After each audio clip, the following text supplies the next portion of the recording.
नमस्कार दोस्तों, हमारा आज का टॉपिक है लीप ईयर, जिसमें हम ये जानेंगे लीप ईयर या लीप डे क्यों होता है।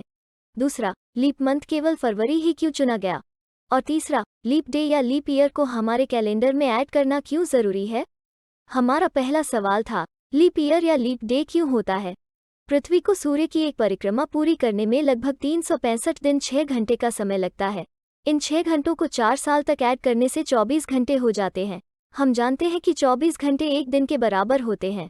जैसा कि इस टेबल में बताया गया है, कैसे इन 6 घंटों को 4 साल तक जोड़ने से 24 घंटे हो जाते हैं और इन्हीं 24 घंटों को हम हर चौथे साल फरवरी के महीने में जोड़ देते हैं, जिससे फरवरी 28 की बजाय 29 दिनों का हो जाता है और साल 366 दिनों का हो जाता है। 366 दिनों वाले साल को लीप ईयर कहते हैं। 29 दिनों वाली फरवरी को लीप मंथ और फरवरी के 29वें दिन को लीप डे कहते हैं। हमारा दूसरा सवाल था, लीप मंथ के लिए केवल फरवरी को ही क्यों चुना गया।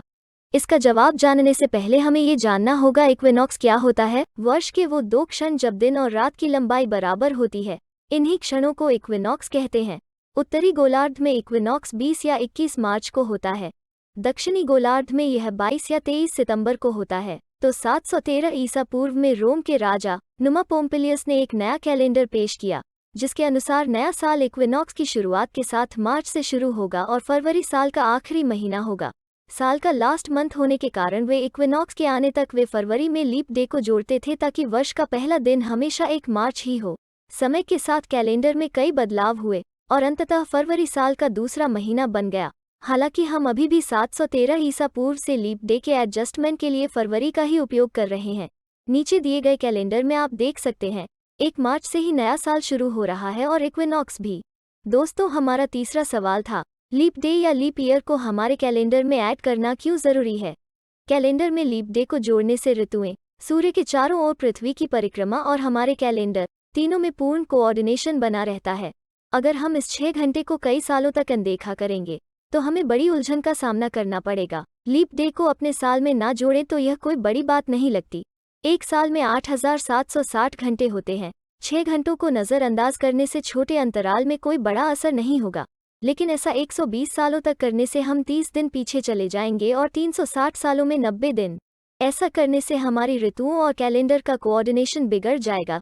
तब जून और जुलाई बहुत ठंडे होंगे, दिवाली गर्मियों में होगी, होली सर्दियों में होगी। कुछ वर्षों के बाद सावन दिसंबर और जनवरी में आएगा और फिर जनवरी में फिर से ठंड शुरू हो जाएगी। किसी साल अप्रैल में सबसे लंबा दिन होगा, किसी साल फरवरी में सबसे लंबी रात होगी। अब कोई भी मौसम पहले के जैसे फिक्स मंथ में नहीं आएंगे। नीचे दिए गए टेबल में आप देख सकते हैं, मात्र 6 घंटे नहीं जोड़ने से कैसे हमारी ऋतुओं और कैलेंडर का कोऑर्डिनेशन बिगड़ गया है। इसलिए कहते हैं, छोटे को कभी कम नहीं समझना चाहिए। तो ये था हमारा आज का टॉपिक। अगर आपका कोई सवाल है तो कमेंट में लिखिए, मेरी कोशिश रहेगी उन पर वीडियोस बना सकूं। जाने से पहले एक सवाल, अगर लीप ईयर हर 4 साल बाद आता है और साल 2001 लीप ईयर था तो साल 2100 लीप ईयर क्यों नहीं होगा। इसका जवाब कमेंट में मेंशन है। धन्यवाद दोस्तों। Long live India.